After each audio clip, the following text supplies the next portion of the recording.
Welcome to the First Reviews podcast. Today we have a special episode. We'll be talking about the most anticipated movies of 2026. Some you probably heard of, some you probably haven't, and we're here to lay it all down. And our first segment will be the one sentence pitch. For this segment, everyone bring up a movie that you maybe think maybe people haven't really heard of, maybe something that people may be skeptical of first just by hearing about it. Maybe there's a trailer or something. And for whatever reason, if people may not be hooked in yet, this is your chance. Give them that one sentence to hook them in. All right, you guys ready for this?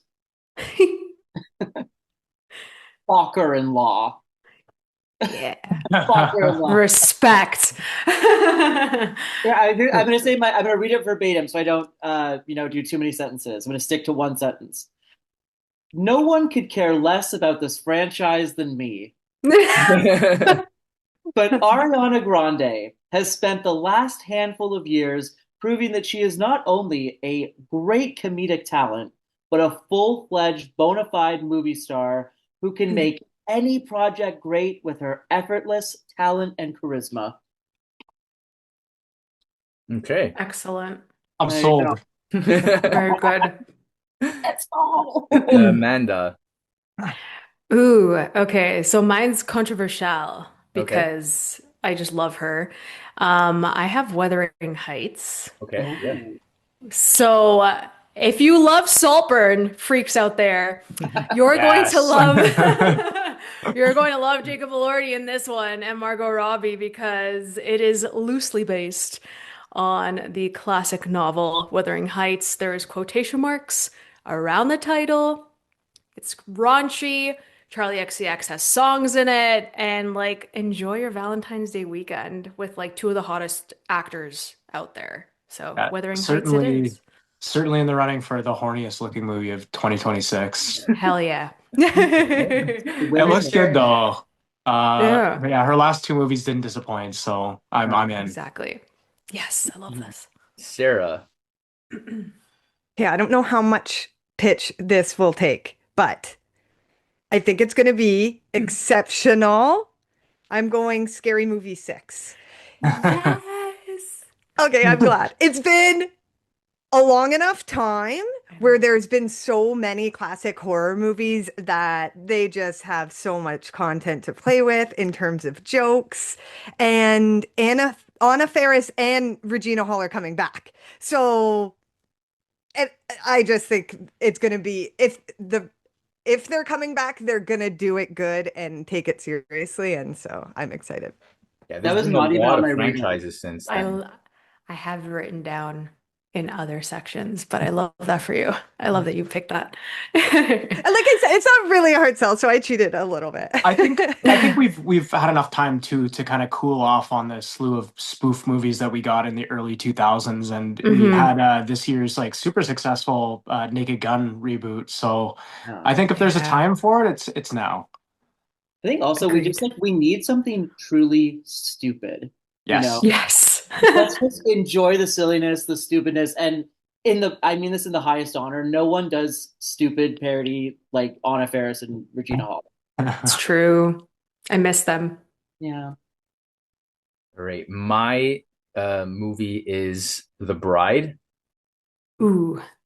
And, maybe people are looking at it like another Frankenstein movie, looking at it as like this really cool rom-com action film, sort of like a Bonnie and Clyde.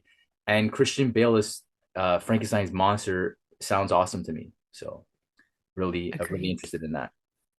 I would go as far as say, I think it's going to be better than Frankenstein. That's what I would say. Whoa. Whoa. Whoa. Hey, no. Whoa. You know why? There's an exclamation mark in the title. Yeah. That's why it's gonna be That's it. better.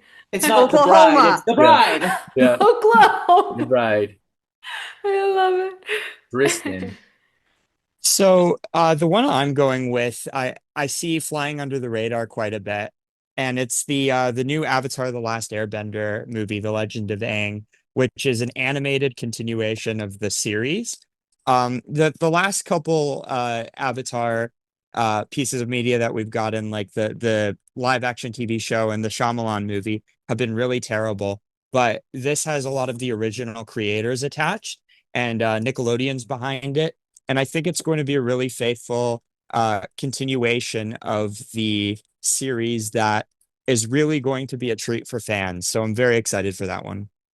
Speaking of Bonnie and Clyde kind of spins, I'm going to cheat a little bit. I did actually see this movie at TIFF, but it doesn't get an official release until 2026. I'm going to say Carolina, Caroline, one of my favorite movies of the festival. It is like a Nice. modern day take on Bonnie and Clyde. That'll have you falling as deeply in love with these star-crossed lovers as they are with each other, and it's thrilling, it's emotional, it's gonna be kind of a sleeper hit, I think, but I urge everybody to go out and see it when it does get its release. Is there a scheduled release as of right now? I didn't see it on the. I don't know. It's slated. I know it got picked up. It's slated for 2026. I don't know if it's got an official date yet. Okay. Okay. All right. Next category is excitement check. And I will list a bunch of movies and you give me your excitement level from 0 to 100. Moana, the live action. 0. 0. 0. 0. Okay, I wasn't gonna say zero. I was gonna Unanimous. I was gonna No, give like I'm a 50, but yeah, sure. Like if you Tristan? I'll go 0 as well. I think it looks pretty bad. Whoa. Crazy over here. Yeah, I'm gonna jump on the 0 train. Okay. It has First time like, hearing about it, last time I need to hear about it. Stefano was like, I'm half excited, guys. half Come on. excited, yeah. does it have anything new or interesting to offer? Like, is No, there? the No. trailer is like a shot for shot Shot for of shot. like the Yeah. animated version. Like, what is Yeah. the point of this? And so Like even The the Rock old has either. long hair again, if anyone Yeah. cares about that. That was the impetus of the project, probably. Yeah. Can we give The Rock more hair? Yeah. Yeah. Scorpion King returns. It's great. The Rock needed a Get out of my project. He head. needed I was work. just gonna say, if The Rock is gonna be redoing roles, Mama, Scorpion King. Come on. I get it. I'd watch I'm it. there. I'm I'd there. watch it. Blumhouse is doing a new The Mummy movie. Mama, get the rights to Scorpion King. I want to see.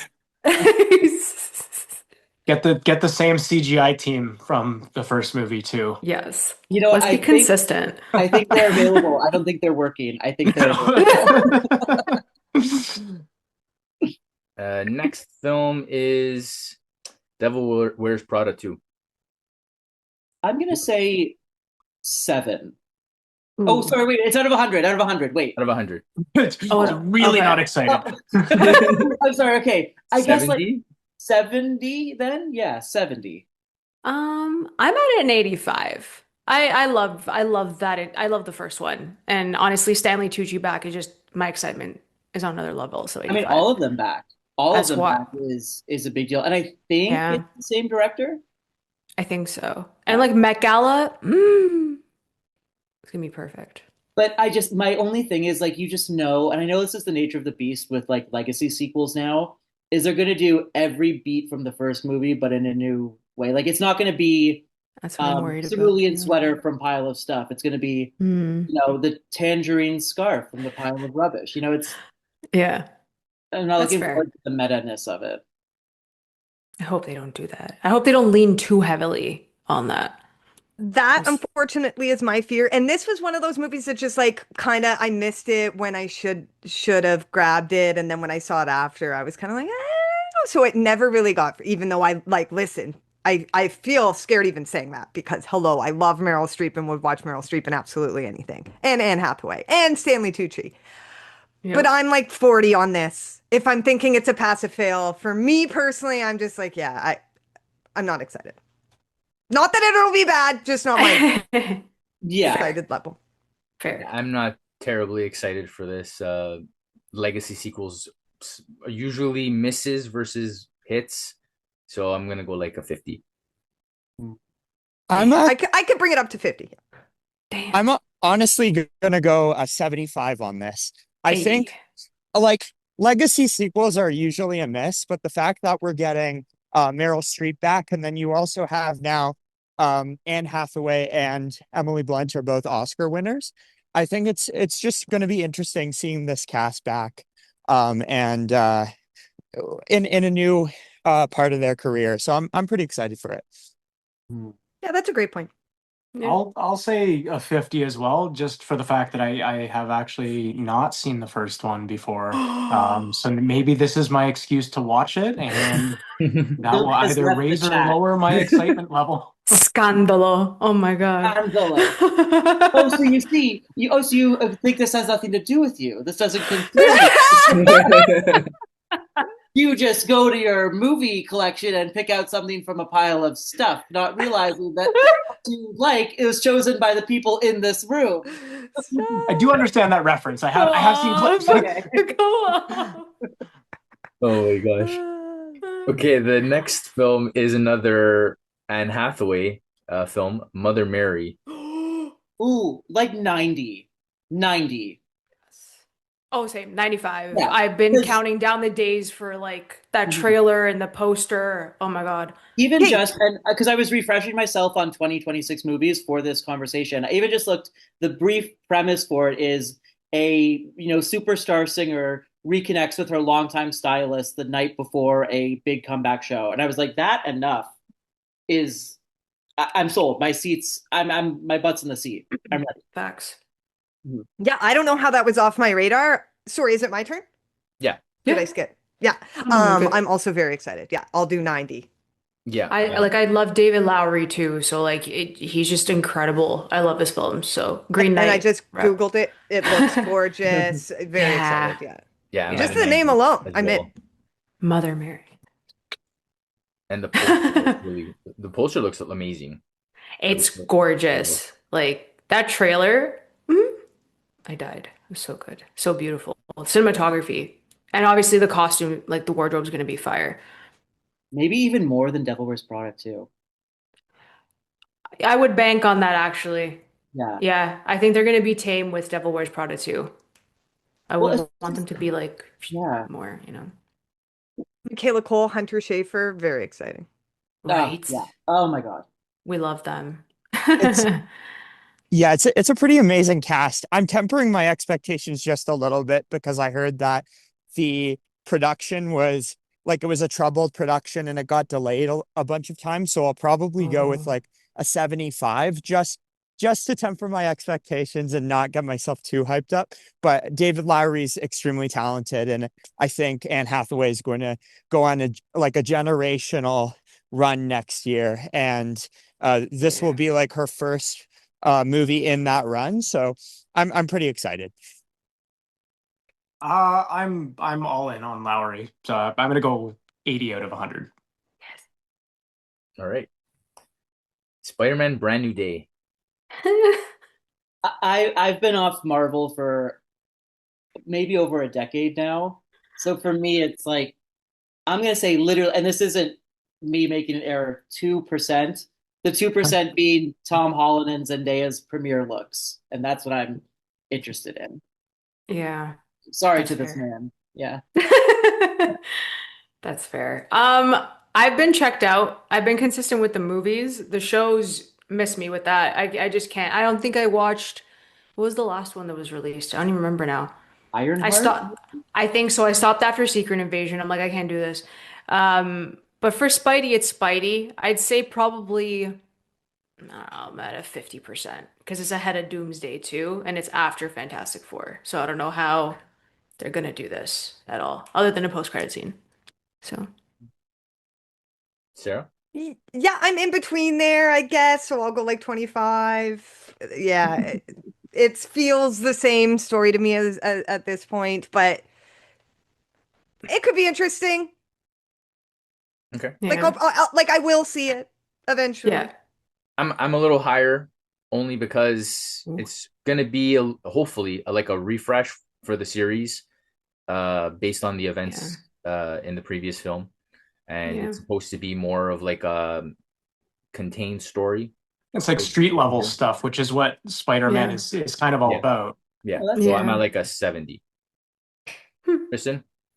I think I'm also gonna echo that and go with the 70. I've been off Marvel for the past little while as well, but I do think that the Spider-Man films have been some of the best MCU films in the last little while, and it does seem like it's going to be a refresh. So I'm excited. I don't know if I have the highest expectations, but I'll go 70. If Um, anything, I've also been out of the, sorry to interrupt you, but I've also been out of Marvel for a long time. If anything, at least Tom Holland seems like he genuinely wants to keep making these movies. So kudos to that. I mean, at least the heart is there, the interest. For sure. He has the passion, and I think he's a Yeah, good Spider-Man. he is a good Spider-Man for sure. yeah, I'd probably say 70 as well. I'm not sure if John Watts is coming back to direct. If he is, I'd maybe go a little bit higher. If not, I'll probably sit at the 70. I don't know if he's I coming think I back. think they switched up. I don't think he's coming back for this one, if I I'm not don't. mistaken. I feel like they're doing a more like adult Peter No, it's Yeah. the Parker too. director. It's the director of Shang-Chi. Okay, which I mean, Yes. I like Shang-Chi, but John Watts has such a distinct voice for this recent Spider-Man trilogy, so I'd like to Mhm. have him come back, but we'll see. I'm optimistic, but with a little bit of hesitation. Okay, Fair. let's change it up a little bit. The Odyssey. Ooh, I'm gonna say 80% because obviously Christopher Nolan is amazing. And I was that kid in elementary school who carried around a big book of illustrated Greek myths and like Percy Jackson and everything. It's been my Stop. like since a kid, like Greek mythology, I've been like sign me up for anything. Um, Obsessed. I'm very, very excited. I just hope there's a little bit of fun as well in there. I hope it's not as serious or like drama as Oppenheimer. Hope there's some room for like some genuine romance, some like fun action. Just so I'm gonna say 80%. 80% for the Odyssey. That is fair. I'm at 85-ish, almost 90, just because I still have to read the book.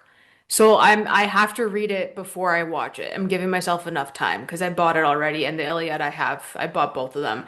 But Girl, it's this tough. There's no cast, punctuation. There's no punctuation. what do you mean there's no punctuation? Because it's like one long epic poem. Like Stop. so I good have luck. to breathe on the inside. I have Good to luck. pause myself. I know I'm excited. I think the cast is amazing. I think Tom Holland is a great actor. He does not get the credit he deserves, especially in the Spider-Man films. I think he's very, very good. He just needs good material. And I think that he's gonna really prove himself under like Nolan because it's about time that people just see him as a good actor because he is good. So I'm really excited for everyone. Matt Damon looks great. That poster they just released looked awesome. So I'm all on board. I'm excited. Sarah? I agree. I'm at least 80%. It's a A plus for me. So yeah, 80, 85%. I would agree with that. It's Elliot Page for me, Mia Goth. The cast is so like when those are going to be your supporting actors, it's going to be amazing. I'm very excited. Mhm. Like I think no, it's one of those ones that it's like no matter what we'll get a lot from it. So, Yeah. yeah, I Yeah. agree. Yeah, obviously I'm up there as well. 80, 90%. Just everything about it. Director, actors. I do agree with you, Amanda, that Tom Holland has unfortunately his selection of films outside of the MCU has not benefited him to show No. his talent. So hopefully this is the film that he needs to really show himself. This could be his year with the Odyssey and Brand New Day coming out. You Uh, didn't like Doolittle when he played the dog that smelled people's butts? no. That Boo. didn't do it for you? Oh, Dude, they're Uh, calling me okay. nuts. Cherry wasn't they Uh, didn't call you Uncharted. out. No. Yeah. Uncharted was good. It was good, but I like had fun with Uncharted. it I'll was defend Yeah. that fun, movie but a little bit. It wasn't a good movie, but it was a No. fun adventure. Turn your brain off. Yeah. That's an important distinction. Yeah. Tristan? I I'm gonna shoot pretty high on this. I think I'm gonna go 95. Ooh. Um, Ooh. yeah, Oppenheimer is my favorite Nolan film and one of my favorite films of the decade, and I think he's on a pretty incredible run right now. And that cast is just amazing. So very excited to see what he does with the material. I know both Sarah and Tristan just talked about the cast a lot. And I think what's really cool is like it's almost as if it's like the senior year production of a high school show. And he's picked like, oh, Anne Hathaway from Interstellar and Robert Pattinson from Tenet, and I'll get Matt Damon Yeah. from Oppenheimer. It's like he's Yeah. picked all his favorites in a way. And like Yeah. just that is exciting enough, I think. Yeah. I love that point. Mhm. I'm gonna go quite high with this. I'm gonna go 90 as well. Oppenheimer was amazing, but it was like a very, like like a historical biopic, right? I mean, there's not a lot of room for creativity when it comes to the storytelling because you're telling like a true story. This you have more of those like fantastical adventure elements, and it'll be nice to see him go back to something grand in that sense. Okay. Definitely. The next segment is timeline takeover. And this is which film do you think will just take over social media when it comes out? Whether it's an amazing scene in the movie that everyone's talking about, something maybe the movie is causing heavy discourse for whatever reason, whether good or bad. Maybe even something meme worthy comes out of the film. And what are your thoughts, Luke? I think it's going to be Wuthering Heights. I really do. I think for better or worse, like we said, Emerald Fennell's movies are always heavily discussed. I mean, she does not make bad movies. They're great and they're always visually striking and stick with you and Hmm. they're shot beautifully and the acting is amazing. And I think all that is absolutely going to be in this movie. But I think it's going to be the most sort of talked about or discussed online. It already sort of was because of the somewhat controversial casting of Jacob Elordi and Margot Robbie. Just some people say that they don't. I think like in the book, Jacob Elordi's character is more written as like a person of color, and like Margot Robbie, they say she's too old to play whoever she's Yeah. playing, or Kathy, I should say. So that already, fuels the fire. And then of course you've got literature people who take these things very, very seriously. Myself too, from time to time when it comes to the right book. So I think that no matter what she does, whether it's a perfect shot for shot adaptation, which it won't be, they'd be mad. And if it's completely cuckoo bananas, they'd be mad. So there's going to be talks about there. And then also, like Amanda said in the beginning, I mean, horny, horny, horny, horny. These movies, Emerald Fennell's movies, are so horny, and but not like in your face horny, just like Harry Keegan, Kogan. Did you? It's like clutching pearls. It's clutching Yes. his pearls, and I think Yeah. that is such almost. She has like a sort of shock value to her work, which is Mm. exciting because it's not. It's almost the opposite of like like it's Damien Leone who makes those Terrifier movies where it's all Yeah. like splatter and blood and everything, and her shock value is like, oh my, he is really drinking that bathwater. And I think, I mean, think about how long we talked about that online. I think Hmm. I think this is going to be, yeah, I think it's Wuthering Heights, and then also the hat on a hat of it is Charlie XCX doing original songs for a like old timey period ish movie. Yeah, Yeah. I think we're going to talk about it for a long time. Yeah. Yeah. I Great mean, pick. I completely agree with that one. I think people are going to be talking about it like probably the final trailer drop, the press tour, they're going to talk about it, and then it's going to be like longevity. I totally agree with that. Um, yeah, and honestly, she may have some doozies in there. Like it's loosely based. There's quotation marks. Sorry, you literally like for people who've read the book, like there's already like an accurate adaptation. Mhm. You know what I mean? Well, So did she's you having see some someone fun. someone posted online? They said, and I kind of think this might be what's happening. It might be like, okay, end of movie, pull back, and it's someone reading Wuthering Heights and like how they imagine it in their imagination. Ooh, I would that not is a put it good one. past her to do that. The Princess Bride move. I love that. Yes. That's the best. Yeah, that'd be really good, actually.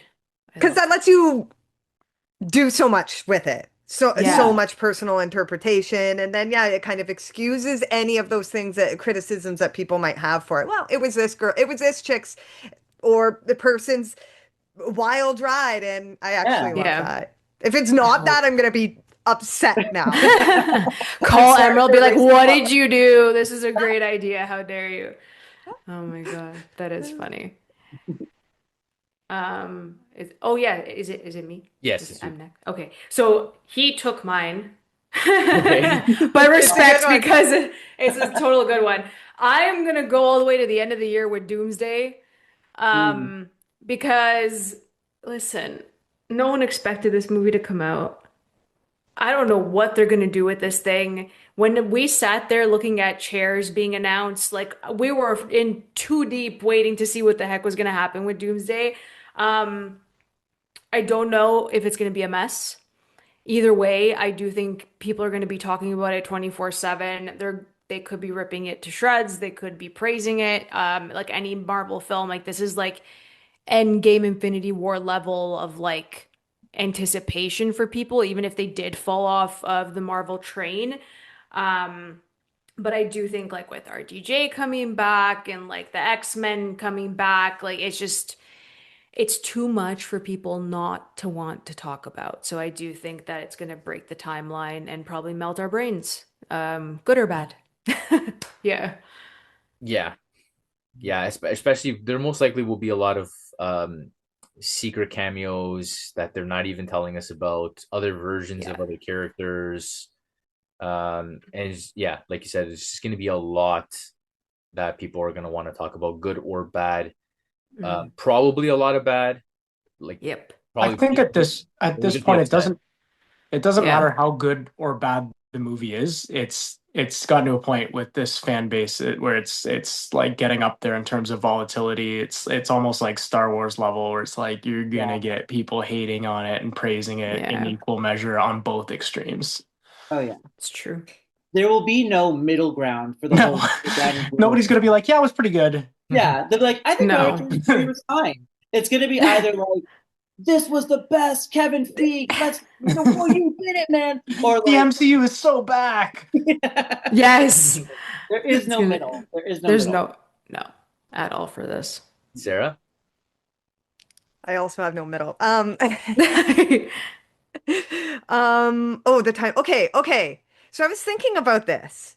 And then today there was a clip from the Jimmy Stewart biopic that's coming out where KJ Appa is doing like his best Jimmy Stewart impersonation. And listen, my gut reaction is don't be mean to Archie. That's how he sounds. But Oh my I just God. know it's going to like just that one line is already there is going to be a lot of because Jimmy Stewart does sound like wild. And I saw Yeah. like a really good tweet where it was like you can go two ways with a portrayal like this where you either kind of do like a subtle honed down version or you just like go Go all out. balls to the walls and try to do the exact impersonation. And that's what Mr. Riverdale is doing.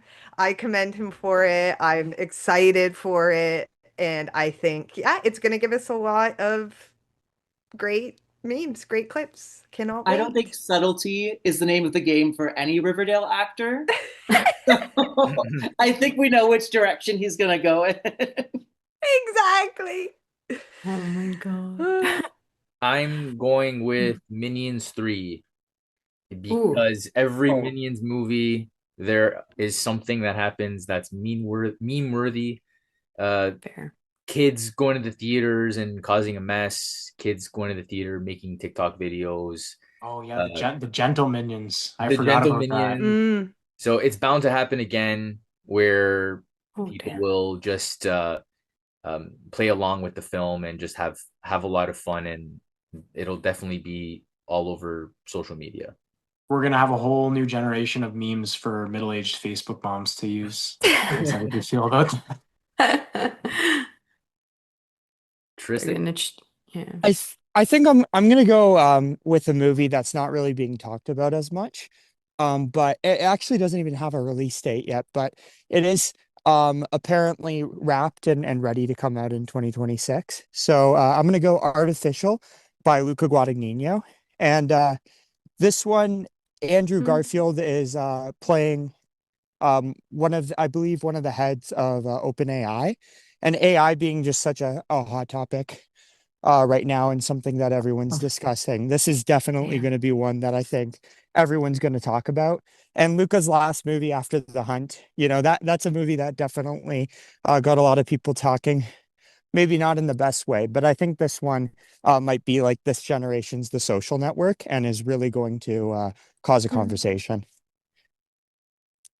Nice. That's being made by MGM and being released by Amazon. It's going to theaters though, right? It is, yeah. It is going And to theaters. the word is that it's aiming for a fall festival release, so Oh, nice. probably Venice or TIFF. Hmm. Okay. Is Social Network 2 coming out this year, 2026? It I hope is, not. yeah. I think that one actually has a release date set. So I think both of those are probably going to be compared a lot because they're both looking at new technology and yeah, I'm curious to see the reception on that one. That's gonna be a mess. It's gonna be such a I mess. think it's going to be a mess too.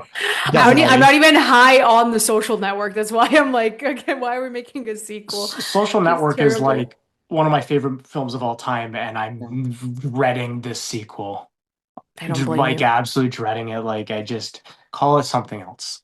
Call it The something Reckoning. else. Okay. A Yeah, Social Reckoning. It's yeah. like, okay. Oh, is that what it's called? I think so, isn't Yeah. it? The Social Reckoning. They changed the title. I was like, okay, Mission Impossible, relax. The Social Reckoning, Part One. For good. Not part two. For good. Thank you. For good. And I'm so confused at how that one's going to work because they changed the casting. Like Jesse Eisenberg's not coming back as Mark Zuckerberg. I think Jeremy Strong took his place. So Yeah, but like that's what's Yeah. so weird about it. Like if you're gonna like switch up the cast like that and it's not a direct like just call it something else. You can make a movie about like Facebook and Zuckerberg and whatever. Yeah. Just don't directly try to tie like feels like it's riding the coattails of the first movie. yeah, it's acting like the social network is IP and it doesn't make much Yeah. sense. Yeah. Yeah. The social network cinematic universe. God. Who's Mikey Madison playing? I genuinely could not tell you. I could not tell you who she's playing. The Winklevoss twins. They had to. Oscar number 2. There you go. Playing twins. Army Hammer was unavailable. Oh, nuts.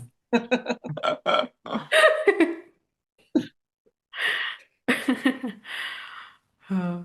Ben, what's your Well, I had Ben? first I had Avengers written down and I was taken, and then I had Wuthering Heights written down and I was Oh, taken. wow. And I had Minions written Sorry. down for my backup option. So I have nothing to add to That's this. it.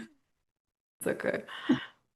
Okay. So we can move on to the next category, which is franchise fatigue. And so in this list, we will talk about films that are sequels to a lot of franchises, and you guys will go through the list similar to the last round, and we will say whether we are still invested in the franchise. We are either excited or we are tired, but we'll still watch, or you just want the franchise. You think the franchise should end. First up, Toy Story 5. Here's the thing. Just when we think we're out, they pull us back. No. You're not We're like, wrong. oh, Toy Story 3, you're so great. Okay, great. End of the thing. Toy Story 4. Okay, great. End of the thing. Okay, great. Toy Story 5. So I don't know. I mean, I guess I'm still invested because I want to see that movie. And I think this is the brilliant thing about the Toy Story franchise is they always know how to keep things new and exciting and not do the same thing over and over. So Mhm. the fact that like antagonist is, well, how do they play in 2025? And it is with iPads and things like that. So I'm actually kind of excited to see how they tackle it. But Yeah. I kind of hope it's the last one, but I also hoped Toy Story 4 was the last one and Toy Story 3 was the last one. Yeah. So very in the middle on that. Yeah, I'm with you, honestly. Like, if they have a good story to tell, I'm on board. Like, it came out in 95, so I'm sitting here like, this is just, that's my baby. Like, I can't, like, I don't care if they keep making them, but I'm really happy that they're going to involve technology in this one. And I said after Toy Story 4, I said if they were to ever make another one, had to involve tech in some way. And I think this is going to, like, do mad numbers, and I do think that the kids are gonna like it's gonna resonate with them. It's gonna resonate with adults. They've always been good with that, so yeah, they can keep making them if they have a really good story to tell. As Meatloaf said, you guys took the words right out of my mouth. I totally agree. Because the first one, it was like, or they are impactful. Like it got me. I look at my stuff and I value my stuff a little more, and Toy Story Yeah. did that. And so like if it's gonna do that and give that to kids, it's gonna be really important, really good. The animation is there, like so still What excited. happened? I Yeah. I am still excited as well. Again, this is a franchise that will continue to make money. It will continue. It will not die. They will just continue to release it. But as long as the story stays fresh, I will continue to be invested in it. Hmm. The only thing I do say, like, I hope that the story is not, as much as they're introducing the tech, I hope it's not a carbon copy of the very first movie, Mhm. because that was the story in the first movie, which was Buzz is kind of that techie toy um, that was threatening the rest of the archaic toys. So I'm hoping that it's not just a carbon copy of that original film. Isn't That's that fair. wild that in the first movie, Buzz was the tech toy and his tech was a button? Make lights and sounds, yeah. Yeah. Great A point. button. And Hey, he now could it's he gonna could be Yeah. follow his like styles too. Yeah. Yeah. and yeah, actually, it bring up a good point because it's like, can they or have things gotten too dark? Like, is Toy Story gonna have to like for it to actually have the same impact and be talking about the same real problems for kids? That's a little Black Mirror now. Like, it's gone from a button on a toy to like predators on Roblox. I'm not sure if they're prepared to handle that. But you know what? That's those fucking Disney movies, pardon my language. Those Disney movies, they like I can't even watch the movies they make now for kids. Like Inside Out and stuff, 5 minutes in. Nope, absolutely not. So I actually think Yeah. they will go like they'll go there, I think, in Oh terms yeah. of like how dangerous these spaces can be for kids. Pixar's Maybe always like been isolating. Sorry. they've always been very good at handling adult themes in an Hmm. accessible way for younger kids to kind of grasp and understand. So I'm excited to Yeah. see how they tackle this. Do Yeah, you think, I agree. so sorry, Tristan, but do you think, just random question, you know how like obviously, oh, Andy's coming, die, fly on the floor. With a tablet, how do you do that? Mm. This is just That's a going to be interesting. yeah, raises so many questions. Luke, you're writing these films, man. Oh yeah, yeah. Right? The ideas are immaculate. Like, Again, if that's not in there, I'm yeah. gonna be I need to pissed. know. You know? That is part of the insidiousness of it. There is no. Listen, we already learned that in Toy Story 4, if you love something enough, like Forky, it just comes to life and is a toy. Yeah, So where do we draw the line? I don't know. I don't know. Everything's a toy. everything's a toy. Yeah. Well, I mean, I'm sure Ben can vouch for this, but Adamo plays with absolutely everything. Oh my goodness, Adamo, yeah. It's the toys are the least toys. yeah, It's like everything else The tissue is inanimate paper. objects, the boxes and the cups and like everything else lying around the cardboard house. Those are the boxes are his toys. favorite. Yeah. Uh, water bottles. Oh my God. Yeah, oh, yeah. Yeah. They'll Put go ham. googly eyes on the water bottle. Tristan, what about you?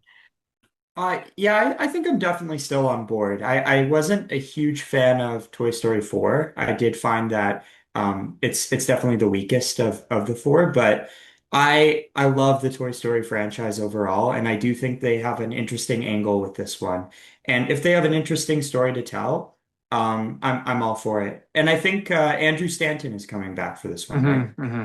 Yeah, so I'm definitely on board. Ben?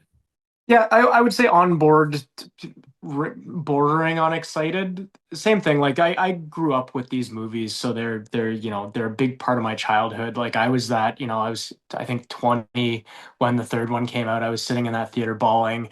When the fourth one came out, I was sitting in that theater bawling. I'll be sitting in that theater, hopefully bawling for this one too. So like I'm gonna go see it. I'm cautiously excited, I guess, because they haven't let me down yet. The next film is Scream 7. I am sorry, we're on the fatigue question, right? Fatigue, yes. Yes. I'm so on the fence because I love, love, love the Scream franchise. It's probably my favorite horror franchise. And with everything that happened with Scream 6, with them not bringing Nev Campbell back, even though they should have just given her a blank check because she's earned it. Yeah. And then the way they actually ended the movie, which felt like a really good like period to the whole thing. Um, and then of course the unpleasantness with the firing of Melissa Barrera, and then Jenna Ortega is not back, and so it's gotten so messy. But I can't deny I'm gonna see the movie. Yeah, I just You just you hope yeah, the You behind the you still want scenes it to end. drama doesn't impact the movie too much. I hope so. But also it's just it's weird. It's gonna be a weird one, especially because I think also David Arquette is coming back too. Uh yeah, I don't know. If anything, I hope this is the last one. Didn't he die? Bro died. Like Everyone said, He, yeah, he I was even really dead. yeah, I heard Stu's voice in the trailer, so yeah. I like, I don't know. I'm Um, I, checked out, but I the best case scenario is that they are able to land the plane even though they lose a couple wings. You know what I Hmm. mean? Like Hmm. it might not be the hopefully. prettiest thing, but let's not embarrass ourselves on the way out. Let's not trip at the finish line. So yeah, it's a wishy-washy Yeah. episode, but it's a become a wishy-washy situation. Mm. Amanda, you're checked out? I'm checked out. I love Ghostface. Scream was like my entry level horror film, and then I fell in love with horror movies after that. Like I love the first four. I wasn't a fan of them bringing back five at all with the whole cast, like a legacy sequel. I was not a fan of the fifth one. I warmed up to everybody in the sixth one. And like Luke said, I thought it was a really nice like ending, like period. We're gonna end it there. That's fine. We have six, an even number. Now we don't have an even number, and it got me mad because we're not ending the franchise on an even number. And just the mess of like what happened to Barrera, like it left such a sour taste. And then that trailer looked like Halloween Kills, and it kind of feels like the same movie if we're really looking at it. It looks like it's a parody of itself, which is something that I never thought the franchise would become to like the worst degree. So that's why I just thought like it was very clever before, and I don't think that it's going to be clever moving into seven. So I don't know if I'm gonna actually end up watching it, but yeah, yeah. Sarah? Again, totally with you guys, every single point. And it does like it to me it does influence the art because things come in different forms of seriousness. And I will say scream movies are the best movies and defend them until someone starts saying like, "Oh, you can't be in my movie because you have Hmm. a Yeah. conscience or ethics or you want to speak up against something that matters to you." Now you're saying, "Oh, my movie's so important." It immediately makes me go like, it's really not. Actually, it wasn't even that good at six. It just makes me so I'm like, yeah, I'm checked out as well. I'm not like, please let this end, which is unfortunate for such a kind of legacy. I feel exactly the same way. I love Yeah. Ghostface. But what's great is like as I get older there's always hope. So like, yeah, let it go away for 10 more years, then bring it back. Now it's a fresh thing. Yeah. It just needs some space, I think, from everything. So You're a little too clingy, Scream. I need my space. So for myself, I've actually been checked out of the franchise for a while. I don't think I watched past five. I might not have even watched five. I don't even remember. So I agree that the franchise should take a break. Probably die for a bit, kill the franchise, bring it back in a while. Start from scratch, get a new audience attached to the franchise in like a decade. It needs a break, with especially with all the drama. Surprising that they decided that they were gonna jump on board with the next film so quickly after the mess of with all the casting in the last couple of years. But for myself, I've been checked out. So yeah. Tristan? Yeah, I'm with you guys. This is a franchise that I've loved for many years, and I think it's like the one horror, like long running horror franchise where I've seen every single entry. So I will see it just to be a completionist, but my expectations are very low, and I think it's just a messy situation, and it's going to be very difficult for them to come through with something really special out of that. And I thought the last one wasn't even very good.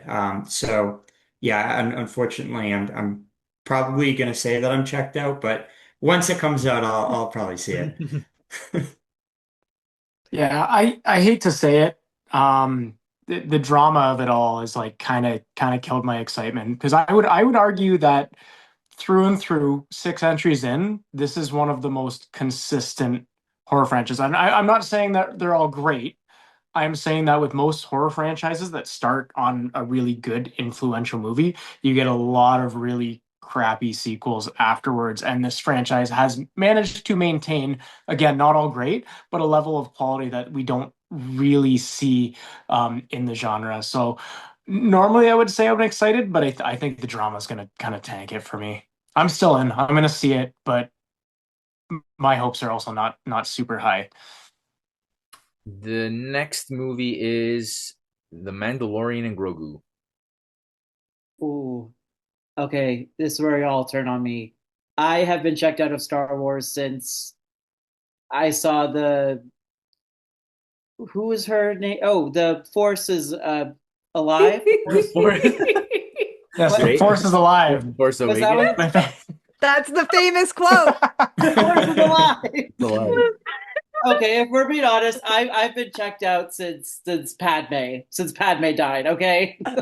Okay, that's fair. That's Yes. totally fair. Dave, it sounds like you were never checked in. Let's be honest. What's checked in? Watching with my brother. Ooh, Padme in her fabulous outfits. This is fun. Oh, look at that braid. That's nice. Yeah, Mandalorian. Yeah, all Star Wars stuff. No, I am zero invested, and maybe never was. So sorry. That's fair. Amanda? I mean, The Rise of Skywalker pissed me off so much. And I'm not even a diehard Star Wars fan. I just watched it so I could be part of the conversation. But then Rise of Skywalker got me very upset. I liked Mandalorian season 1 and 2. But I just think that they have just thrown everything possible at the wall, hoping it sticks. There's no real like storytelling here. Everything feels recycled, and they're really trying to find an audience for what they're putting out there. Pedro Pascal's getting mad checks, which is amazing for him, but I don't know. I think this looks like a film that should have stayed on Disney Plus. This I is don't know how, absolutely, it looks like a straight to straight, like even like the color grading and right? everything. I'm watching the trailer, I'm like, this Yeah. looks like an episode of The Mandalorian. This does not look like Yes. something that deserves to be in theaters. Yeah, 1000%. And I'm scared for it because if that flops, then like realistically, Star Wars is like done in like theaters right now. And it should be a franchise that should take a break, restructure some things, and then come back because Star Wars is meant to be watched on the big screen. and No, like we love it on D plus. Yeah, sorry, not James. everyone who goes to see the Star Wars movies has actually seen The Mandalorian. So I feel like Right. you're going to cut your audience in half there, and only the diehards are going to go see this. Yeah. Whereas if they put it on Disney Plus right away, maybe people would check it out just out of curiosity, even if they haven't seen the show. But I think it's probably going to be a little bit of a financial disaster. I agree. Yeah, I Yeah, agree let's with you let's guys. yeah, let's call this what it is. It's a cash grab that I don't think is actually going to grab a lot of cash. Like I think a lot of people are in the same boat. They're banking on the adorableness of Grogu, which was a fun gimmick in the first couple seasons of the show, but then it's worn out its welcome. Is because I've truly like checked out. Is the show on Disney Plus over? And this is like, I think so. I think it's officially done now. They didn't. I Yeah. don't think they actually Yeah, said it, but yeah, I Or guess like it's they just a said that it was, oh no, continuation. they said like Pedro, I guess, was done, and they were originally like planning on moving to like more Bo-Katan focused adventures. Boca But I don't Raton, know. Florida. That's what I heard. That's what I thought. I was like, Florida. oh, fun. Florida. Uh, Just retired bounty hunters, like Yeah, sipping I'd watch pina that. coladas. Me I too. would definitely watch that. maybe the Golden Uh, Girls are there too. oh my Disney owns God. them as well. They But I don't know. do. that's Like the thing. we have stuff like Andor that shows that like there's still a lot of great stuff that can come from this franchise. They just need to pump the brakes and slow it down and figure out what that is instead of just giving us Yeah, too much content that nobody's really asking for. I think Yeah, so. yes, I just agree. I'm passing. I know I'm out okay. on Star Wars when there was like a whole Ewan McGregor series that I just didn't even watch. I would watch Ewan McGregor literally do anything. And so that's Yeah. when I know there's been too much to keep up on. And so unfortunately I'm out. Okay, so Uh, Fair. let this please end. as a as a diehard Star Wars fan, I agree with Ben that this does kind of feel like a cash grab. It also kind of feels a little bit desperate, Mm. because there have been, I think, more than a handful of films that were announced to be in production, then canceled. There was a Ray sequel. There was a Ben Kenobi sequel. Yeah. There was all kinds of stuff, and they just don't seem to know what they want to do with the franchise in theatrical. So they just keep making Disney Plus shows. Not that the Disney Plus shows have been terrible. A lot of them have been pretty decent or good, in my opinion, but they just don't know what to do in theaters since there has been a lot of, obviously, myself, I didn't like the sequels either, for my own reasons. And I, not that the sequels are all bad. There's a lot of great in the sequels. Um, I just wasn't a fan of the repetition in the story. Well, that's another whole other conversation. Uh, this movie here specifically feels unnecessary. I feel like a lot of people, if you have already watched Mandalorian, you may feel unimpressed with the fact that this is the next live action film, as opposed to something fresh. Mhm. If this was announced as the next film before 3 seasons, then people would have looked at it and said, "Whoa, who's this character that we're gonna get to see in live action?" But we've already seen him in live action for, I don't know how many episodes, 30. So I think a lot of fans are just going to be unimpressed, and it's going to end up a disaster. And you know what else? Like when they adapted TV shows into a movie, like think about when they made Sex in the City the movie, like in 2008. It was a big deal because you were like, look at the budget increase. Look at like the bigger things you can do on a screen in a hour and Yeah. a half movie, 2 hour movie versus like a 42-minute episode. And because streaming shows are pretty much just mini movies now, Mhm. like production wise, the budget, like how they look, everything, there's no real magic or like adventure about going to see it on the big screen as Such a good well. point. Yeah. Yeah, Yeah. it's true. Tristan, any other comment? Yeah, I'm a casual fan of Star Wars, so I always do like going to see the movies in theaters, and even if some of the entries I'm not a huge fan of or I don't go back to, I always enjoy the experience of going to see a new Star Wars film because they're so big and grand and fun to watch in theaters. But I haven't seen The Mandalorian. I've only seen a couple episodes, so I think I'm going to say I'm checked out because like not having seen it, I have no context going into the film, and Yeah. I feel like there's probably a lot of people in the same boat as me where they don't want to go back and watch the entire series before they go see this film because they're just casual fans, and that's Mm. kind of how I feel. Yeah. Yeah. Ben? Yeah, I think I'm checked out. I love Star Wars in general, but I think it's become it's quantity over quality, and it's with all of this content, you get some good, and then you get a whole lot of like okay stuff. It doesn't feel special anymore. It used to be, an event. I remember being like a kid. I grew up watching the VHS copies of the original trilogy and going to see Phantom Menace in theaters. It was an event. It was special. And now it just feels like between the Disney Plus stuff and the theatrical releases, there's just so much of it that it doesn't feel like an event anymore. Yeah. Yeah, that's true. All right, next category is a quick one. Our draft picks for the year. We have three categories to draft for. First one, biggest box office hit. Second, biggest box office flop of the year. And the last one, surprise sleeper hit of the year. Luke? Do you want me to do all three? Yeah, we'll do all three.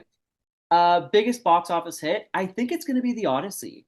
I think Oppenheimer made 900 million when it came out, and I mean Christopher Nolan has built nothing but goodwill with audiences and proven that his movies you cannot catch it on streaming. You have to go to the theater to see this and experience it. So I really think it's going to be The Odyssey. And also, just as we were saying with the cast, it's such a wide net of actors that people love to go see in good things that they're going to go support their people for it. Biggest box office flop, I think it's going to be Lee Cronin's The Mummy that he's doing for Blumhouse. Um, we're movie people. I think we can all say we love 1999's The Mummy, starring Brendan Fraser and Rachel Weisz. Mhm. No one has cared about The Mummy since then. We have not. And I don't really know if people care about the universe. I love the Universal monsters, but I don't think people care about them too much anymore. I mean, Lee Winnell's Wolfman made 35 million last year on a budget of 25, and that was coming off the goodwill of him having done a really good Invisible Man. So I don't know. Maybe we just don't care anymore. And especially The Mummy, Tom Cruise tried it and Mhm. he couldn't run from it. So I don't know. I don't And then my biggest surprise sleeper, I think is going to be You, Me, and Tuscany, the Halle Bailey, Regé Jean Page Ooh. original rom com, because those two are so goddamn sexy and so goddamn charming. And good Lord, don't we need a charming rom com with beautiful people in beautiful locations? And I think the last time we got something like that was Anyone But You, which was it made 220 million against a 25 million dollar budget. And It did. people didn't like run immediately to go see that, but it built up a box office over its run. So the people and I, we are craving the original rom-coms with beautiful, charming, talented people. And I think Yumi and Tuscany is going to clean up. I really do. That is a good one. Thank you. It's me. It's me. Yes. Okay. It's me. It's oh, we start belting it. Oh my God, imagine. We're gonna hijack this podcast right now and sing Yeah. Define Gratitude. I'm gonna pick for box office success. It's going to be Super Mario Galaxy.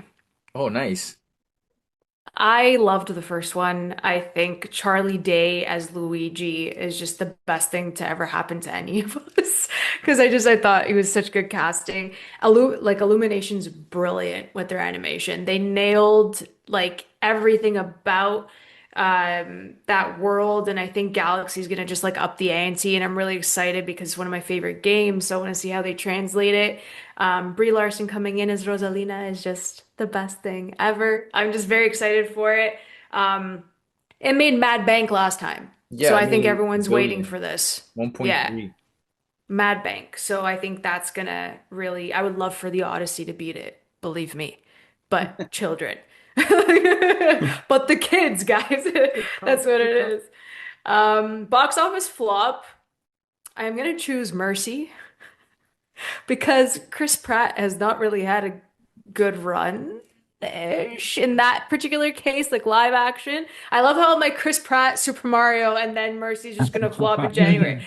Um, Live action wise, I saw that trailer. I don't think it's gonna do well. I think it's coming out in January. I don't even know, I could not tell you what the movie is about, and I watched the trailer like a couple times.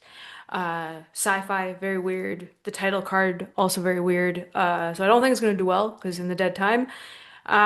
Sleeper hit, and I'm hoping this does make bank because Sarah brought it up at the top of this pod, and it's Scary Movie 6, my friends. I do think that that's going to surprise a lot of people.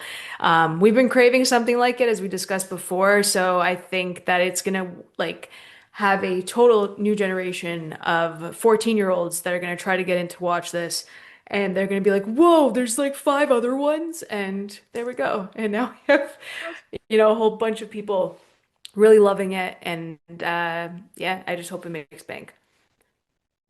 Mercy has a budget of 55 million. Oh no. Will not make that back. $2. I'm kidding. Kidding. Sarah? But yeah. I love that, Amanda. I didn't even think of the young kids. They're gonna love Yeah. it. And Yeah. then they're gonna go back and watch those original ones. Then they're not gonna know some of the references. So then they're gonna go back and watch those horror movies. Yes. Success. Now they're fulfilled. Now they're filled. Hmm. Um, okay, biggest box office hit. It's not coming out till like November next year, but I'm thinking kids. I'm thinking books, original IP, a director who showed up for the box office quite recently, The Chronicles of Narnia, Mm. Oh, Greta Gerwig. We know she knows how to Yeah. do promotion. Narnia is like all the ages, right? Like my mom read Narnia, I read Narnia, the kids nowadays read Narnia, so that could be a big one. The true. biggest box office flop, I think it might be Scream 7. Ooh. Because like I was even kind of shocked. Like I didn't even maybe want to bring up the drama because I thought, or like not drama, like the issues that we all brought up around like the firing treatment of the cast. And because I thought, oh, is that even really relevant? But the fact that then we all brought it up, I thought, you know what? Like they are kind of, it's a interesting way to isolate your fan base. And I have seen like similar things. So I don't know. That could be a flop.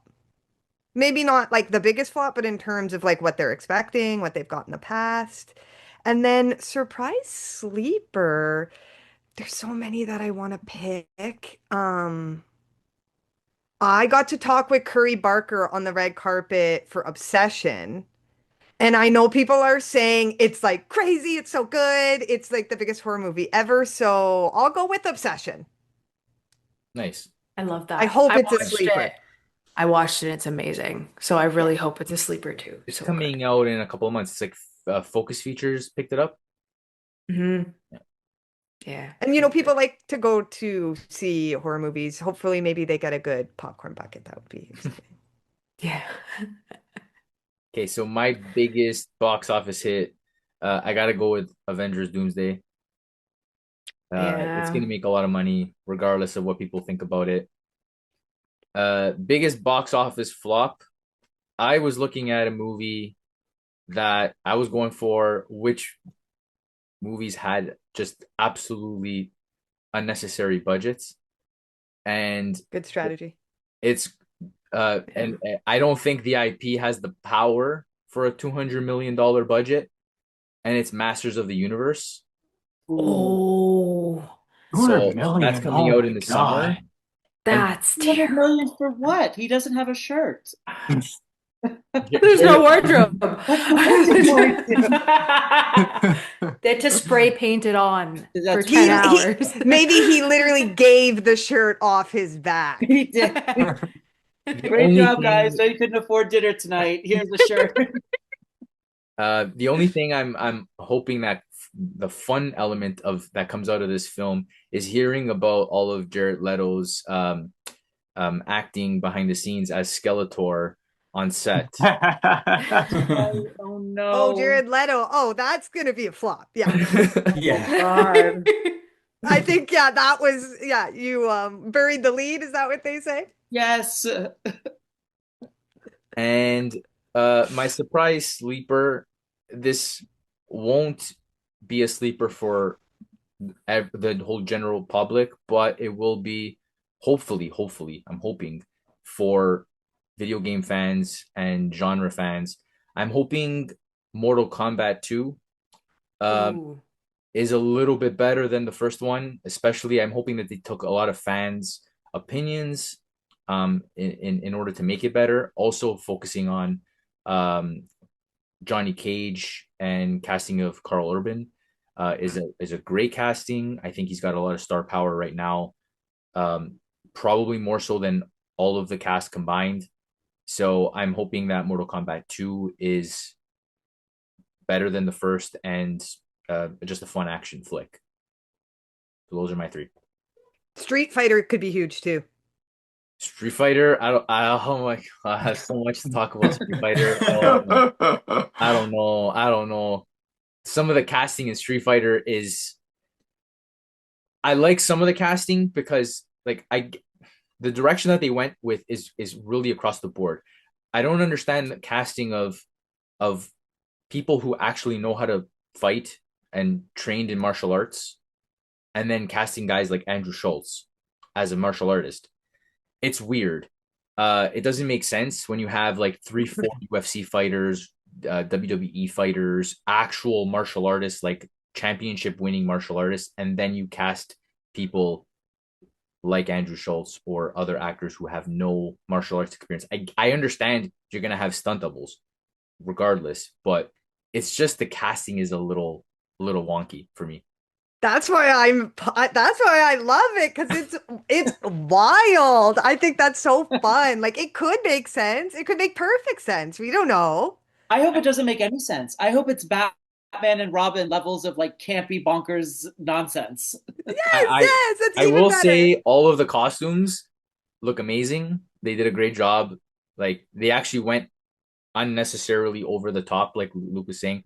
Like guys like Guile with his hair. His hair isn't supposed to be that long, but they went even longer than what it is just for the obsceneness of it. It's just crazy. So Street Fighter might surprise us. Oh, it's gonna be Tristan? So for biggest box office success, I'm gonna go with a film that we've already talked about, Toy Story 5. I just think that these animated sequels to films that came out like a while ago are really doing well right now. Inside Out 2 made like $1.5 billion. Zootopia 2 is doing amazing right now. So I think that this is going to do some serious numbers and get a whole new generation involved, but also everyone who grew up with Toy Story is going to go see this. So it'll be a major event and um, I don't know if I'm accurate on this, but I think the fourth one made the most out of the four, I'm pretty sure. So I think this has a chance to make like a lot of money. And then biggest box office bomb. This is relative to what I think people are expecting because this movie is still going to make a lot of money and probably double its budget. But I think people are expecting this to pass a billion pretty easily. I've even seen people think that this could get to 2 billion, and I have it maybe at like 400,000. Uh, um, and that is Michael. I think, sorry, 400 million, not 400,000. Damn, there really That's are way no too fans low. left out there. But I He-Man took just all the money from them. I just think that with all the reshoots, and then they were saying maybe they might split this into two films, and it seems like the trailer didn't generate the hype that I think Lionsgate were expecting it would. And then now it's coming out in April, and before it was supposed to be like an Oscar season and be an awards contender. I just think that this could end up being a critical and commercial disaster. It'll still make a lot of money, but I think it is gonna end up being perceived as a box office bomb. And then in terms of what I think is going to be the biggest surprise, I'll also go with another video game movie, Resident Evil. I think that this is Zach Kreger, who's just coming off of Weapons. And I don't see a lot of people talking about this when they're talking about most anticipated movies. But this, I think, is coming out in the summer. I believe. His name's escaping me, but the guy from Weapons and Euphoria, he's going to be in Resident Evil.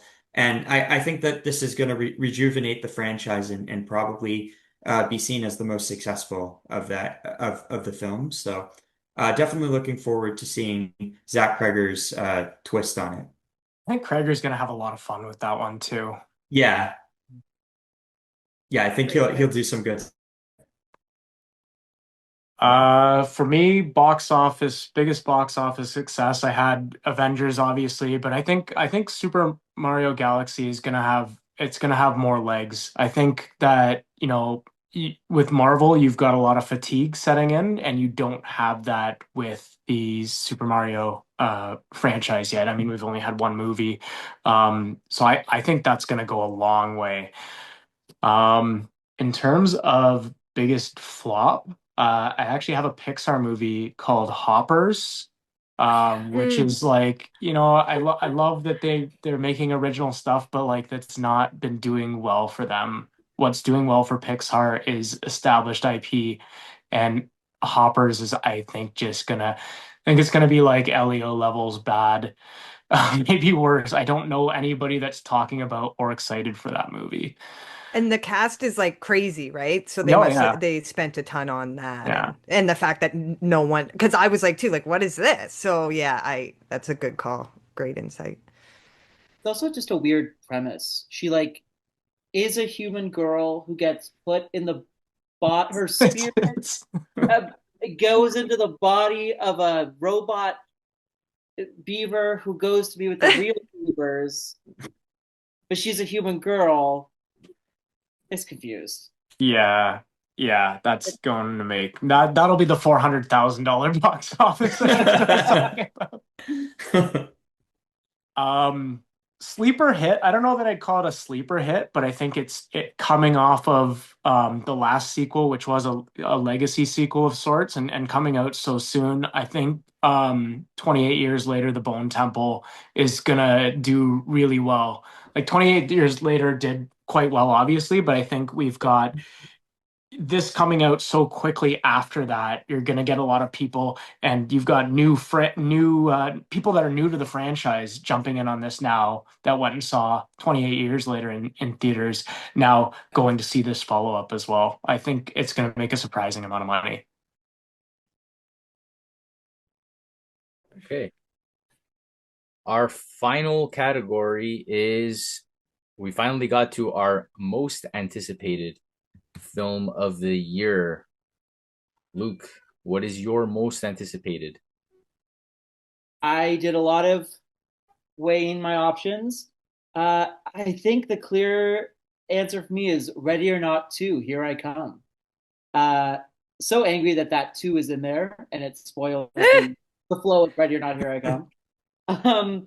But I mean, it's similar to what we've been saying throughout this whole podcast. The things that we're most excited for or have a lot of faith in, like Scary Movie 6 or Toy Story 5, are the things where writers, directors, or actors that made those movies so great are coming back for them. And that's the same with this one, this sequel. 7 years after the 6, 7. Luke. We almost made it through the whole thing. 7-ish years after the first movie. It's the same writers, the same directors. Samara Weaving is back, and they were all, such big parts of what made that movie so cool, so original, so much fun as a horror comedy the first time around.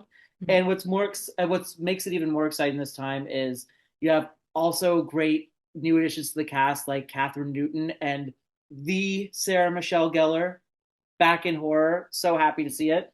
And they're doing what sequels should do. They're taking their original premise and expanding the world, expanding the story, and saying, all right, here's this little thing we did, but guess what? We've written a story that makes sense, that makes it even bigger and creates an even bigger problem for our protagonist. So I am hands down, my most anticipated of the year is Ready or Not 2, Here I Come.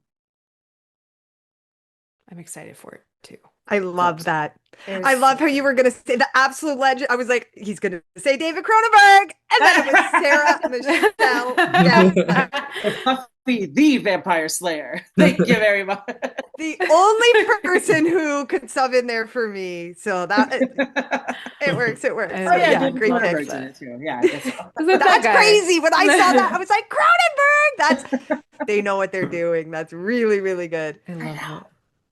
Okay, most written and old and creepy, and I'm ready for it. Yes. Oh my God, did you see the shrouds? No. Even just Google the tagline, like what it's about. I won't even do it because I don't want to spoil anything for anybody else. And talk about old and creepy. Yes. Like in the best ways, though. In the best way. But essentially that could be the log line for that film. I'm excited. It's incredible. Most anticipated. Yeah, this is really, really hard, but I am just going to pick one because I know I don't want to like list 5 right now and then everybody's like, oh, those are all the ones I was about to pick. So, and this could do really, really good at the box office too. And I'm surprised it hasn't come up yet. Practical Magic 2. Ooh, yes. Yeah. Very nice. Yeah. Very nice. Like, there's just... Is it going to be bad? Probably, but are we all going to go see it? Absolutely. And can I wait? No, I cannot. Talk about like all these years later. And actually, there is a chance it's good because it is actually based on a book, the first one. I'm going to stop right and there is a sequel to that book. Is this sequel, though, going to... Because my mom has the same track your mind is on. She thinks it's going to be an adaptation of the second book in the book series. My poor little cynical heart, even though I freaking love Practical Magic, I think it's going to be a legacy sequel. I think they're going to do the same beats of what made the first movie good. I think they're going to avoid actually doing the smart thing and following the book. The sad thing is, A Tale of As Old as Time, though, is domestic violence. So it could still work. It could still hit home if it's like, if it is the same beats where like maybe the young daughters or something are now experiencing something similar. It's not like it would be, oh, this is happening again. I mean, it's kind of about family trauma too in that way, but I think I'm excited either way. I'm excited for the flowing skirts and the inevitable Stevie Nicks song. Yes. And the Nicole Red. The wigs. Oh. Listen, this is an open letter to the wig industry. You've been hurting Nicki Kidman for 12 years now. We need you to deliver Practical Magic too. It's true. That's all. You've been told. Yeah. You've been warned. You've been warned. You've been warned. It's a cease and desist. Nice. Yeah, okay. I didn't go. I skipped. No, it's okay. We're good. You were so enthusiastic. There was no way I was gonna be like, I'm sorry, pardon. Like, you were so enthusiastic. I love it. I'm surprised this has not been mentioned. Dune 3 is possibly my most anticipated. Look at my Chalamet shirt, guys. Look, it's here. It's not my Marty Supreme tracksuit, which I want. You But yeah, need. I think Dune 3 is going, yes, I need so badly. Dune 3 is going to surprise a lot of people because I did read Dune Messiah and it is batshit. And I don't think anyone's ready for the controversy that's going to come with it. Won't spoil it. But I think Timmy really came into his own with Dune Part 2. And I'm really excited to see where that story goes and where Denis is going to take him because it's a crazy ride. So I'm very excited for that one. I will segue that into mine because mine is also Dune Messiah. We haven't talked about it much Yay. today, partially because I was Love it. waiting for it to come up as someone's most anticipated. Um, Hmm. I think it has the potential to close out the trilogy and make it one of the best trilogies. One of the in talks to be one of the best trilogies we've ever seen in the league of Facts. the Lord of the Rings and Godfather. It just has that potential, and there are a lot of elements here that make this just a fantastic series. And the fact that this is going to take place, I think it's a decade later. Yep. Um, Mhm. there's going to be a lot of changes in the casting to make people look older. Uh, but I think it's just has that potential to just be incredible. And Denis obviously knows what he's doing with the franchise. And you have like guys like Timothy will give it his all. We have seen him do that in tons of films. And I know Amanda has watched Marty Supreme, and he just does not um, give anything less than 100%. Yeah. So Very true. Do Messiah. Tristan? Yes. Those are Um, good ones. Yeah. that's a good one. That's definitely up there for me. Um, I kind of want to say the Odyssey, but we've talked about that quite a bit already. So I'm gonna go with one that we haven't mentioned yet. Disclosure Day, the new Spielberg. Steven Yes. Spielberg movie. Ooh, yeah. Ooh, Yeah, the trailer just came out, I think yesterday or the day before, and it looks really fantastic. And I've loved the past two Spielberg movies, West Side Story and The Fabelmans, but I'm really excited to see him go back into that fantasy sci-fi direction and come through with a blockbuster. The Yeah. marketing materials that's been popping around like big cities and that poster just look really, really cool. totally. And the cast is amazing. I mean, Josh O'Connor, Colin Firth, Coleman Domingo, Emily Blunt. It's like pretty heavy hitters. So I'm very excited for this one, and I think it could end up being like top tier Spielberg. Totally. Yeah. I agree. Ben? I don't think anybody's mentioned it yet, but I'm kind of looking forward to Dune Messiah. Um, no, Denis is like my favorite working filmmaker, so he can do no wrong in my eyes, and the franchise is in fantastic hands. I think we are really on the road to one of the best trilogies of all time. Facts. It's true. Love. And that brings us to our end. Oh, Guys, this has been amazing. Talking about